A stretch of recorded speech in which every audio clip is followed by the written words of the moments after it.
네, 더불어민주당 일각에서 제기된 개헌론이 확산될 조짐을 보이자 당청이 일제히 진화에 나섰습니다. 한편 민주당과 통합당은 이번 주 각각 21대 국회를 이끌 첫 원내 사령탑을 선출하게 되는데요. 네, 여야의 협상 라인이 어떻게 재편될지 주목이 되고 있습니다. 오늘 두 분의 전문가 모시고 관련 내용 짚어보도록 하겠습니다.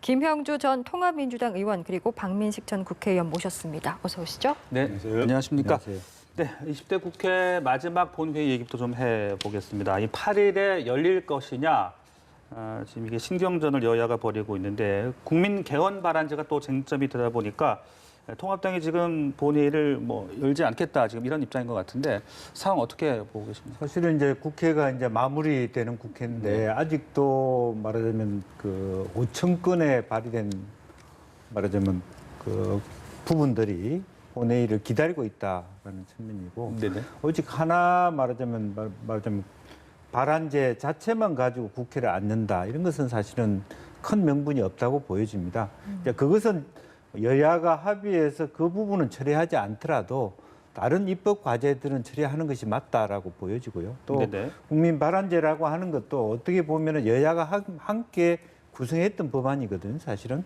독자적인 법안도 아니고 이인영 원내대표가 원포인트로 그런 부분에 대해서 그것은 내용이 있는 것도 아니고 그동안에 법안, 헌법에 대한 어떤 발안을 대통령과 국회만 하던 것은 100만 명 이상의 어떤 국민들도 할 수 있게 하는 이제 그런 원칙론적인 법안이기 때문에 네. 물론 이것조차도 받을 수 없다 그러면 그 부분은 빼고 다른 어떤 쟁점이 없는 비쟁점 법안들은 충분히 본회의를 열어서 통과시킬 수 있지 않겠느냐 하는 것이 네. 저희들의 생각입니다. 네, 비쟁점 법안의 처리를 위해서라도 본회의는 일단 열려야 된다. 네, 그렇습니다. 네, 그렇게 말씀하셨는데 박 의원님은 어떻게 좀 예상하십니까? 8일이 지금 이제 원내대표 저희 당 입장에서는 원내대표 경선이 예정돼 있지 않습니까? 네. 그러니까 시기상으로 상당히 저는 과연 가능할 것인가.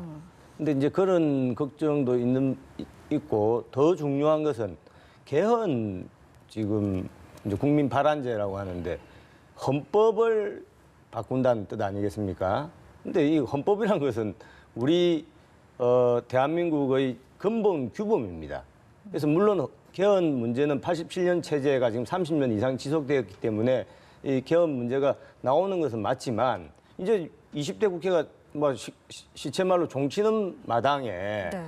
이게 통과될 가능성이 전혀 없거든요. 그래서 이것은 뭔가 21대 총선에서 개헌의 불을 지피기 위한 사전 포석 아니냐.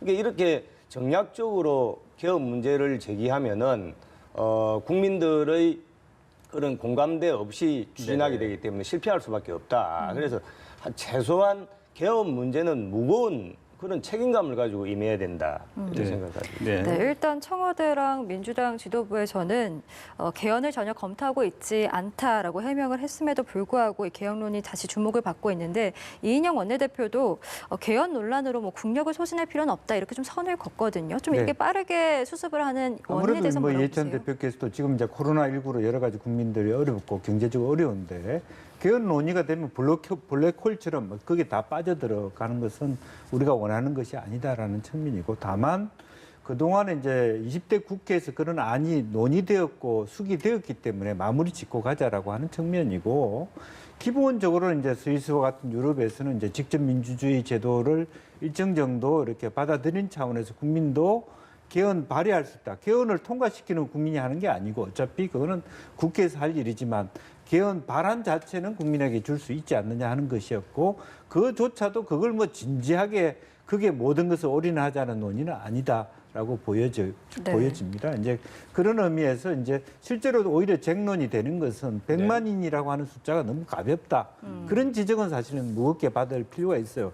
지금 국민청원 같은 만 해도 100만은 엄청나게 많기 때문에 그럼 1년 내내 몇 번씩 개헌안 발의하는 걸 국회가 처리하고 부결시키고 이런 것들이 과연 생산적이고 건설적이느냐 그런 토론은 필요할 것 같고 아까 박 의원님 말씀하신 대로 차라리 21대 국회에서 차분하게 네. 말하자면 직접 민주주의적 요소들을 다시 한번 현실적으로 하면서 국민 발안의 기회를 어떻게 어느 정도 수준에서 할 것이냐 그리고 실제로 개헌안도 다시 논의한 게 있기 때문에 중임제 개헌이든 이념집정부대든 내각제든 빠른 시간 내에 논의해보는 것은 의미 있겠다 생각이 네. 듭니다. 방금도 말씀을 꺼냈듯이 이제 21대 국회에서는 그러면 이게 다시 논의가 될 수 있다는 건지 지금 통합당은 뭐 토지 공개념 같은 그런 뼈대는 건드리는 것은 안 된다. 하지만 제왕적 대통령제 극복을 위한 개헌 논의는 임할 수 있다. 지금 이런 입장 아닙니까? 어떻게 좀 지금 이제 이해가 개헌 됩니까? 문제는 아까 말씀드린 것처럼 네. 우리 헌법을 바꾸는 것, 우리 대한민국의 최고 규범을 바꾸는 것이기 때문에 무거운 마음으로 임해야 됩니다. 그래서 거기 핵심 쟁점이 뭐냐면은 첫째는 권력 구조 문제, 두 번째는 기본권 문제인데 지금 가장 많이 논의되었던 것이 여당이든 야당이든 제왕적 대통령제, 대통령의 그런 집중된 권한을 분산시키자. 이것이 가장 핵심적인 주제 아니겠습니까? 네. 이제 이런 부분이 논의가 되어야 되는데 지금 여당에서 이제 이번 총선을 압승한 그런 뭐 분위기를 타서 그런지 뭐 이익공유제다, 토지 공개념이다, 또 이제 뭐 이런 것은 사실은 우리 헌법에서 규정하는 자유 시장 경제 체제 이것을 근간을 근본적으로 흔드는 그런 제도거든요. 네. 그래서 이런 부분에 대해서는 정말 뭐 그냥 에드벌룬 띄우듯이 한번 더 띄워보고 뭐 간 보는 거 비슷하게 이렇게 해서는 안 되죠. 이것은 우리 기본 질서에 우리 경제 질서를 규정하는 아주 근간에 해당하는 것이기 때문에 네. 이 부분 이런 부분은 아주 신중하게 해야 된다 말씀드리고 있습니다. 네, 20대 국회 종료가 얼마 안 남은 시점에서 이제 본회의 개최를 추진할 수 있을지 또 21대 국회가 열리면 이 개헌이 다시 여야의 협상 테이블에 오르게 될지 여러 가지로 주목이 되는 가운데 이제 각 당이 새 원내대표를 곧 선출합니다. 민주당이 이제 오는 7일 그리고 통합당이 8일에 새 원내대표를 각각 선출을 하는데 일단 먼저 민주당을 보면요. 4선의 김태년 그리고 정성호 의원 또 3선의 전해철 의원 이렇게 3파전입니다. 네.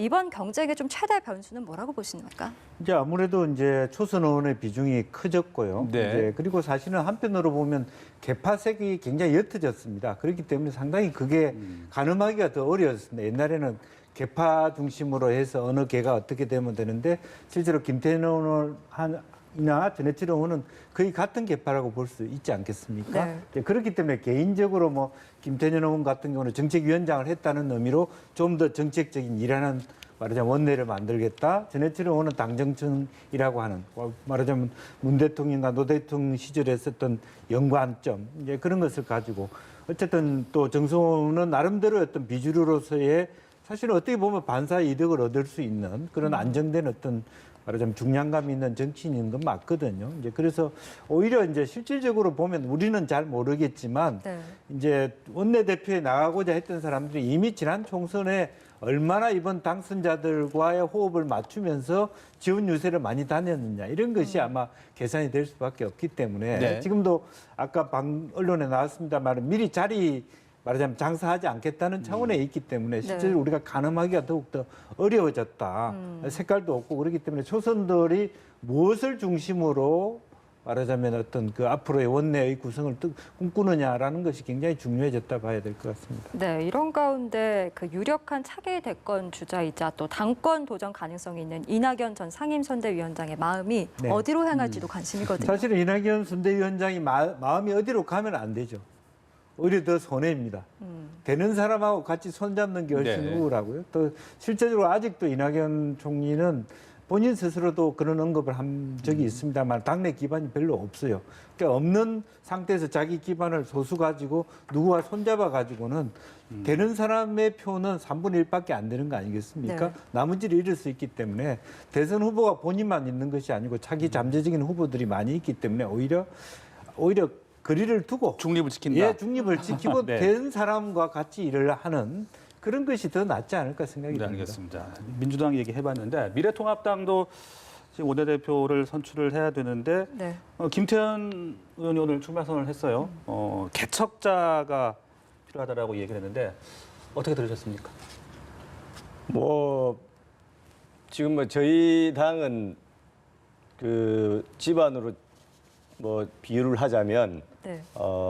풍비박산난 그런 집안의 형국이다. 정말 어렵죠. 지금 뭐 네. 총선, 대선, 지방선거 다시 총선 사전 사패를 해서 국민들께 또 저희 지지자들께 진짜 면목이 없는 형국인데 아무튼 이번 원내대표는 이제 두 가지 역할이 있다고 봅니다. 첫째는 180석을 가진 그야말로 전대미문의 슈퍼 여당을 상대로 투쟁할 땐 투쟁하고 또 견제할 땐 견제해야 되는 그런 역할을 가져야 되는 사람.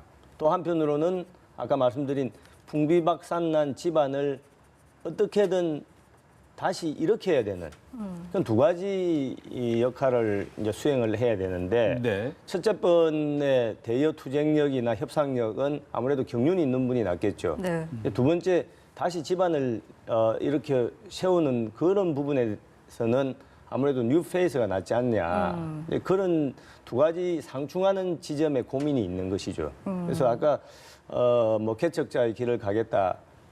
저는 이렇게 이해를 했습니다. 지금 이제 저희 입장에서는 길을 찾는 것이 아니라 길을 만드는 그런 중차대한 또 어려운 그런 과제 앞에 놓여 있기 때문에 새로운 원내대표가 그런 그 시대적인 또 역사적인 그런 책무를 좀 단단히 각오를 가져야 될 것 같습니다. 네, 지금 미래통합당 이제 원내대표 후보군으로 한 8, 9명 정도가 이제 거론이 되고는 있습니다만 공식적으로 이제 출마 선언을 한 것은 김태현 의원 한 명뿐이라서 이제 좀 이번 경선이 깜깜이 경선이 되는 게 아니냐 이런 우려도 나오고 있고 또 이제 표를 던져야 될 이제 초선 의원들 입장에서 좀 답답한 마음도 있을 것 같거든요. 근데 뭐 5월 8일이니까 보통 이제 원내대표 경선은 이제 의원들 또 당선자들끼리 하기 때문에 뭐 한 2, 3일 네. 좀 지나면은 아마 후보군들이 네. 많이 등장을 할 겁니다. 아마. 그래서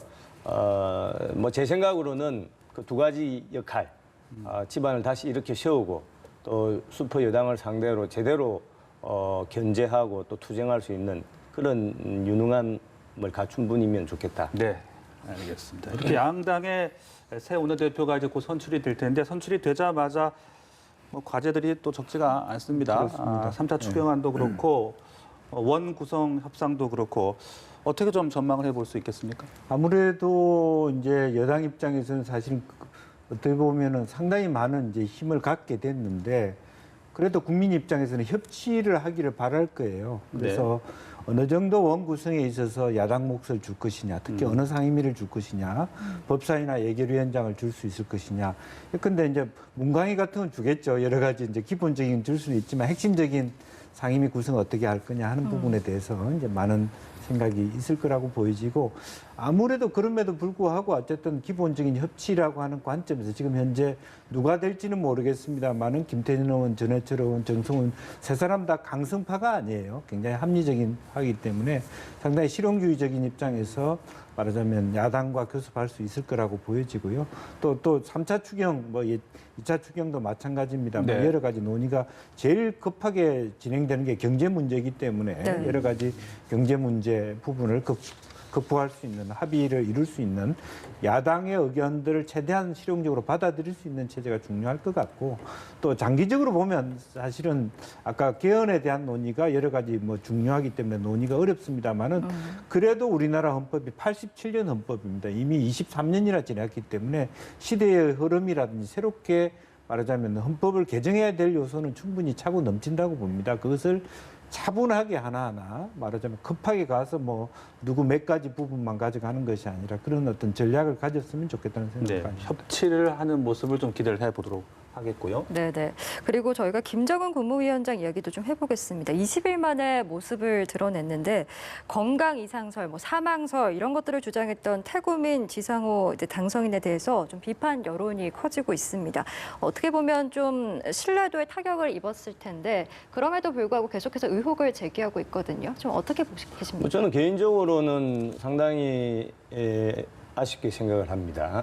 뭐냐면은 김정은 위원장의 그 건강 문제는 우리 대한민국의 국제 정치적, 지정학적 그러니까 미국, 러시아, 중국, 일본 또 남북 관계 여기에서 차지하는 정치적 의미가 상당히 있지 않습니까? 네. 중대한 이슈죠. 그래서 이런 부분에 대해서는 아주 신중하게 접근을 해야 되고 특히 객관적인 근거 같은 것을 가지고 이야기를 해야 된다. 네. 왜냐하면 이제 그렇지 않으면은 다음에 실제 그런 긴급 상황이 발생했을 때 뭐 전혀 근거 없는 억측이 난무하게 되면 결국 우리 국민들을 오도하는 결과가 되지 않겠습니까? 네. 첫 번째는 그거고 두 번째는 이제 저희 당 입장에서 또 아쉬움은 방금 앵커께서 말씀하신 것처럼 뭔가 우리 이제 국회의원 당선자들이지 않습니까? 개인이 아니죠. 공인이죠. 특히 우리 당 소속의 국회의원이라고 하면은 그분들의 한마디 한마디가 국민들에게 또 지지자들에게 상당히 영향을 많이 주게 되는데 결과적으로 그것이 가짜 뉴스가 되었다라고 하면은 당에 끼치는 해악이 상당히 크다. 그래서 이런 중차대한 이슈에 대해서는 정말 신중하게 발언하는 것이 저는 필요하다고 봅니다. 네, 말씀하신 대로 국민들이 신뢰를 가질 수 있도록 확실한 근거를 갖고 좀 신중하게 말하는 그런 네. 모습을 그런 또 국회를 기대를 해 보겠습니다.